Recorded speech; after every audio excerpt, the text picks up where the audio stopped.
coming soon to BBISHOPPCM's channel. But for now, we're going to talk about this. This is an Everex 486 DX4. I believe it's a 50 megahertz processor laptop. It's in a little rough shape. It's not something that I would normally add to my museum, quote unquote. It is sad, but it does run, which is impressive. This is a Taiwanese laptop. Everex was a Taiwanese OEM, and I believe they were an OEM. I did do some research on them, and I was amazed to find that they were actually in business for a little while. They went out of business. They went bankrupt, I believe, in 1993. This laptop was manufactured in the summer of 1994, so this would be one of the very last products to bear the Everex name.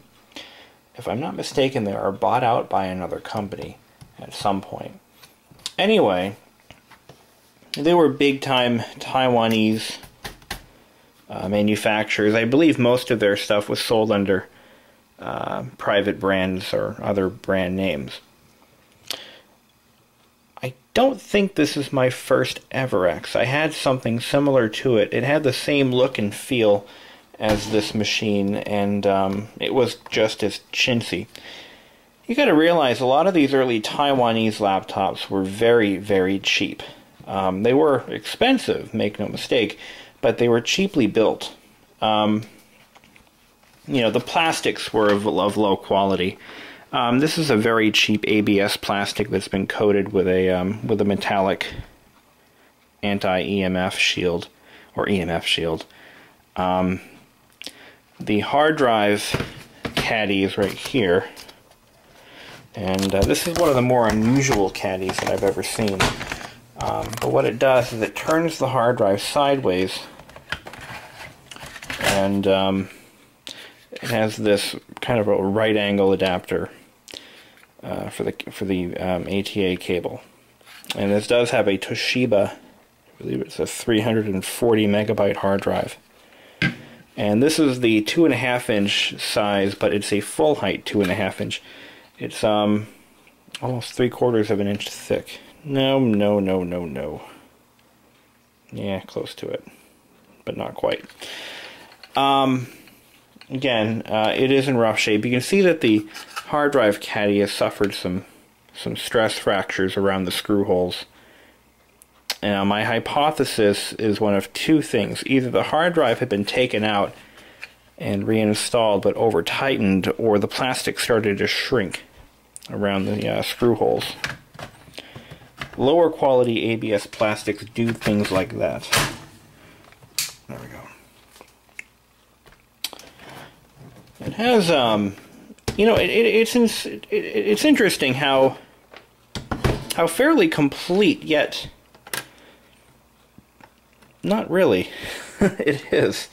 It does have all port doors still intact, which is pretty rare. It has a Type 2 and 2 Type 2s, 1 Type 3 PCM-CIA slots, VGA out, and it actually has a headphone jack right here.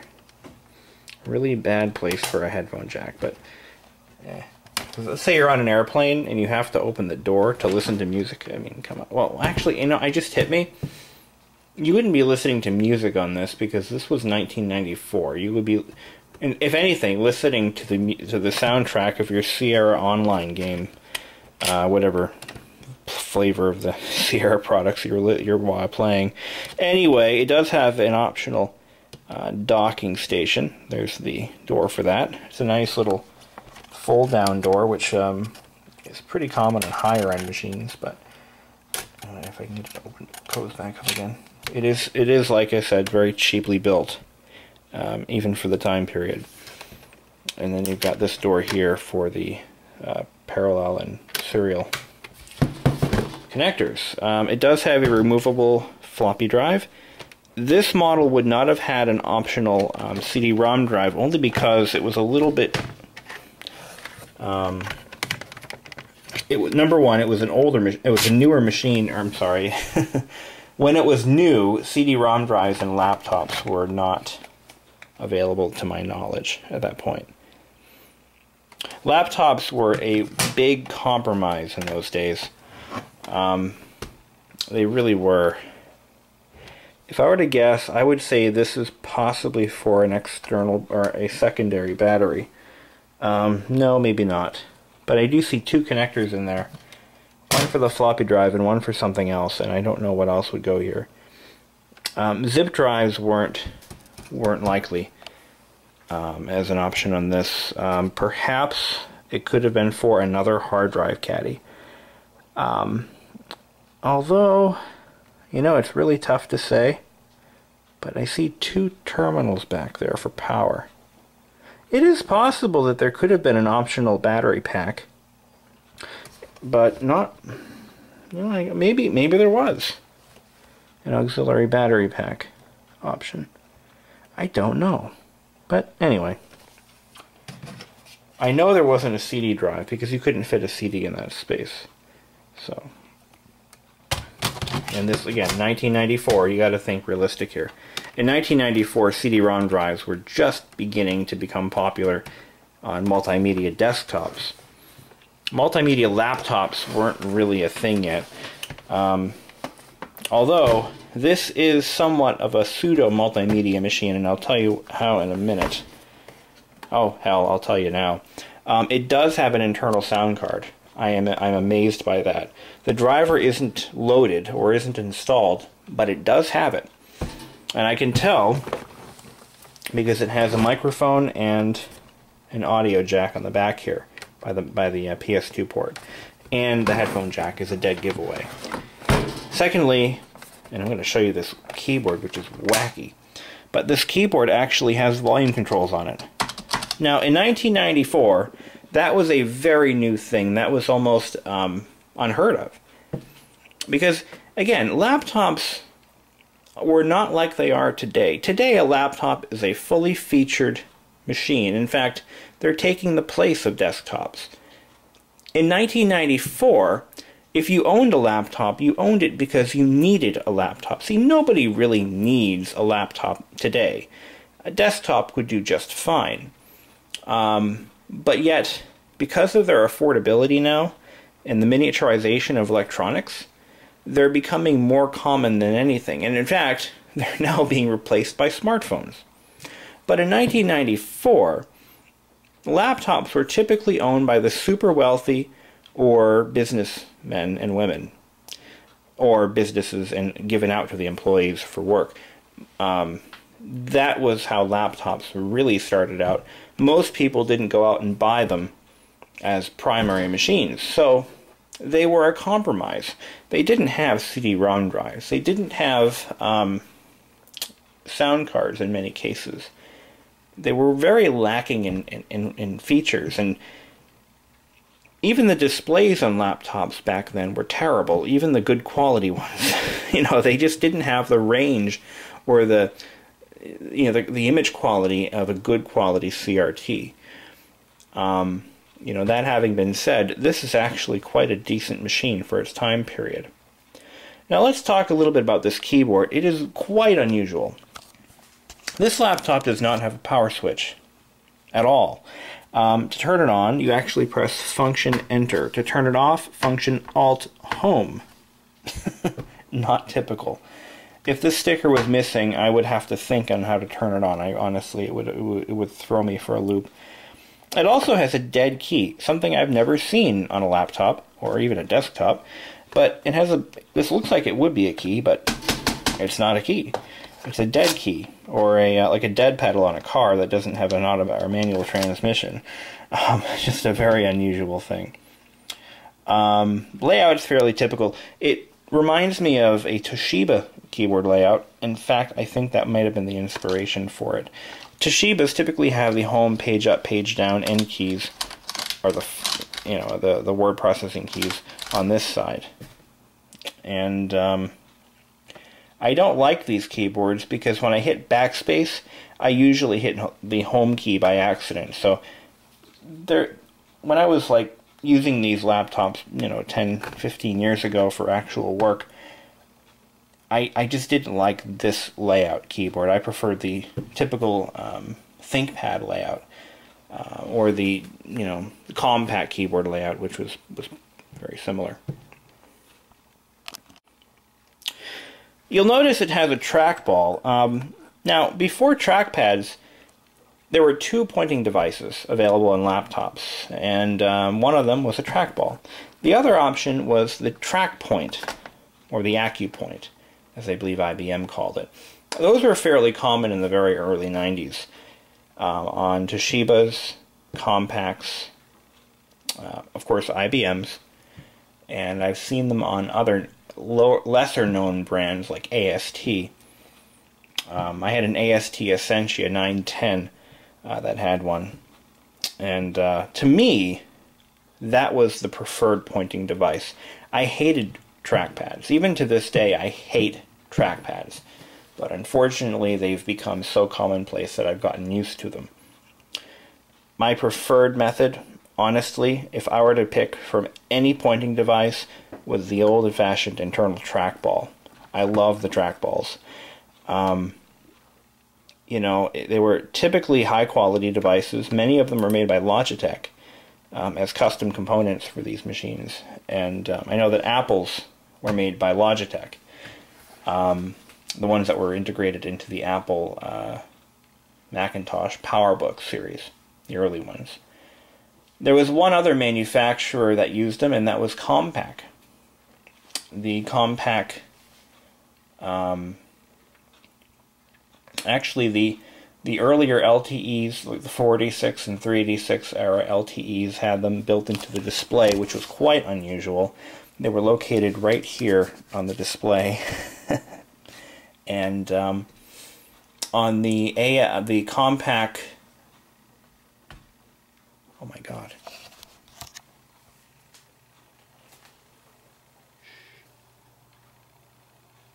Stop. Oh man, I don't know if you guys heard that, but my little man was croaking. Oh man, that's so cool. He never does that.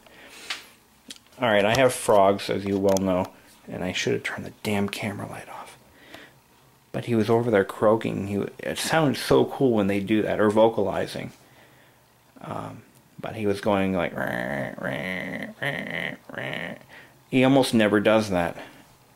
I hear it maybe once every couple of months. That is so cool. I almost got it on camera. Anyway, sorry to stray from the subject. But the Compaq Contour series had a trackball that was clipped to the side of the keyboard, and you would put it on the left or the right side, and you could control it with your thumb. This is a very similar trackball, and I bet you anything it was made by Logitech. And to get these cleaned, you have to pull the ring off like that, twist it. Damn you.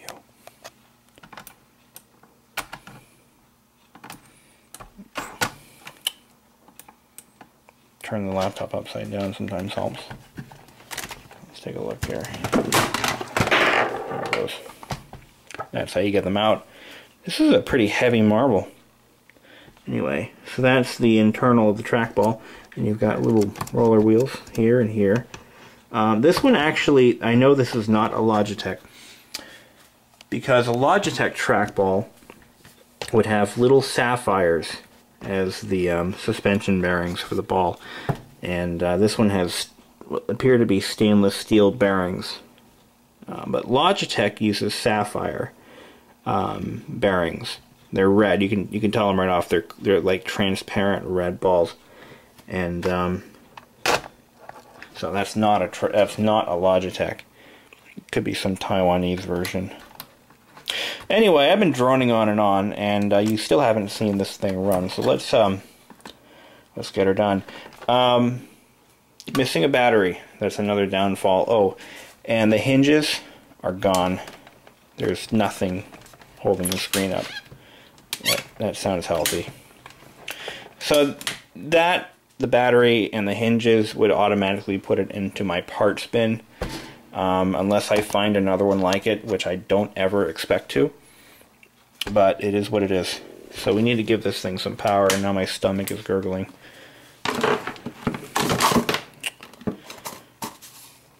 Good stuff. But not right now.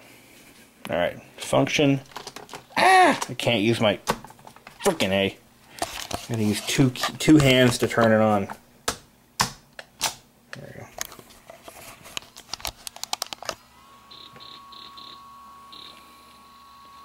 The hell? What the? Oh, it's doing. Okay. It actually Really? The last time I shut this down, I must have hibernated it. You've got to be kidding me. Yep, I did. Ha! Alright, well that's cool. That's cool. I'm alright with that. So anyway, it's just restored from the hibernation file. Well, let's do a full startup of it, shall we? Alright, I'm going to do Control-Alt-Delete.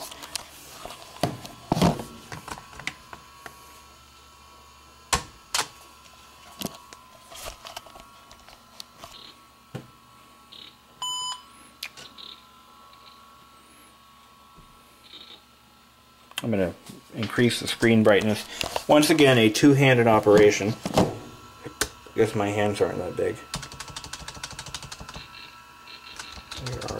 Alright, so we've got it going. It boots right into a C prompt. Somebody hasn't set up the auto execute batch file, so we're going to go ahead and type in win.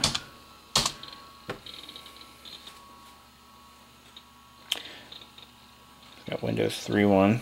Just a basic install of Windows 3.1. It has, looks like it actually has every option installed already, and it's pretty quick. This does have, I believe, 20 megabytes of RAM, which is quite a bit of memory for a machine of this time period. So it must have been upgraded at some point in its life. I did find that the previous owner has left all of his personal documents, including budgetary information, dating back to 1998 on this machine. So that tells me that it was likely used up until the late 90s, when it was probably replaced with a nice shiny Windows 2000 machine. I'd like to think that, or Windows 98 machine. It could be one or the other, or both, who knows. But he did leave all of his personal stuff on here, which I do need to erase. People are just not very... oh, a PowerPoint slideshow. Let's see how that runs.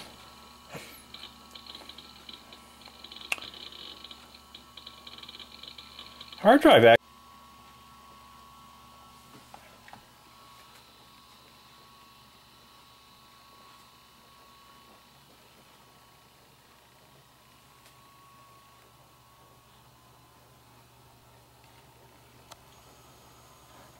Hi, Leela. Could have sworn he was doing it again. I'm going to turn this light off so that way if I have to walk over there he won't see me. Okay, I've turned the lights off so that my frogs won't see me when I walk over there to record them croaking. Anyway. So, PowerPoint. What version is this? So this is PowerPoint 4.0. We're going to close that down. A lot of personal stuff in this laptop. Somebody was apparently a brownie. I've got their addresses. Applesauce PowerPoint present. Let me see what that is. Work by candlelight here. I have the recipe, a secret recipe for brownie applesauce. Unbelievable.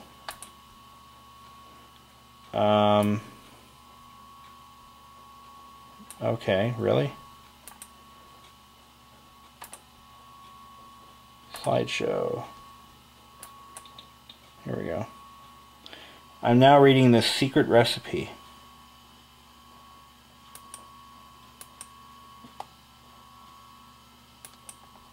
It's only one slide. Alright, so we're going to close that now. Any cool stuff? Like games or anything awesome? No, just Solitaire and Minesweeper. Okay. WinFax. Remember WinFax? I think they still make that software. I don't know who would use it. Even at work, we don't do a lot of faxing anymore.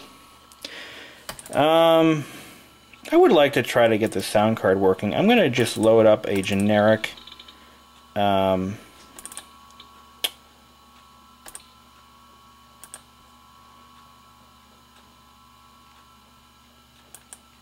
see.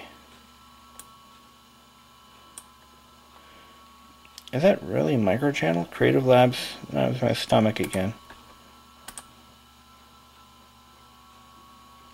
Creative Labs Sound Blaster 1.0. Let's see what that does. Oh, I need the damn... Ah, forget it.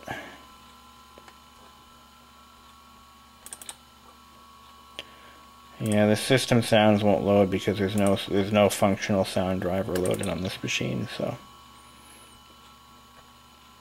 It is what it is. It is what it is. I love Windows 3.1. It's one of my favorite versions, mainly for the nostalgia. I mean, it was a flagrant...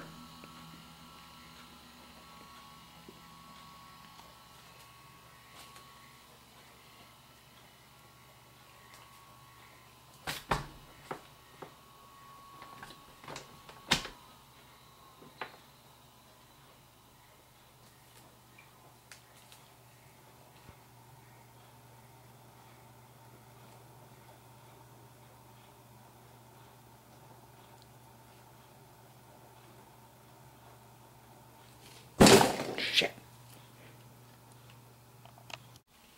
I almost got my Froggy on camera. Damn it. That was so close. I think I may have recorded him inadvertently. Anyway, here we go. Where were we? I just shut the damn thing off. I didn't want to miss this. Here we go.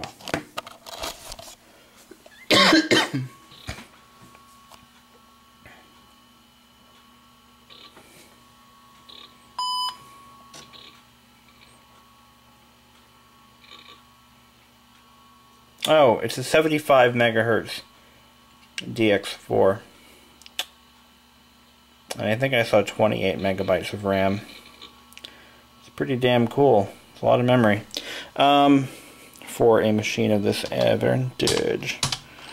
Alright. Back to Windows. As I was saying, I really like Windows 3.1. One of my favorite OSs.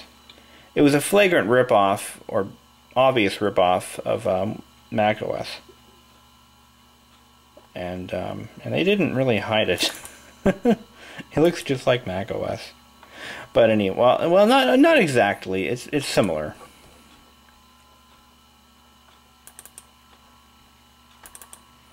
Bitware receive log.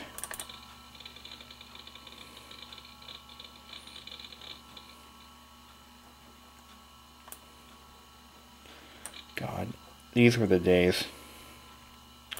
These were the days. My first Windows machine was a Toshiba T3200SX portable. I've never been able to find a good one since. But that was the one I learned Windows on, Windows 3.1. Actually, I did most of my early learning process on that machine by making mistakes and correcting them. And oh, I had so much fun. It had a nice orange plasma display that glowed brightly. It was so cool. This has been used for faxing, which is nice. I can see what he's faxed. He hasn't erased the log at all. Oh my god. Let's see if I can pull one of these up and actually see it. 12/21/1995. Oh man. It's all there. crazy. Anyway, so that's it. The Everex 46 DX4 75. Let me get a model number on this. Turn it off first. Again, two-handed operation. Function home key turns it off. Right? No. I'm sorry. Function alt home.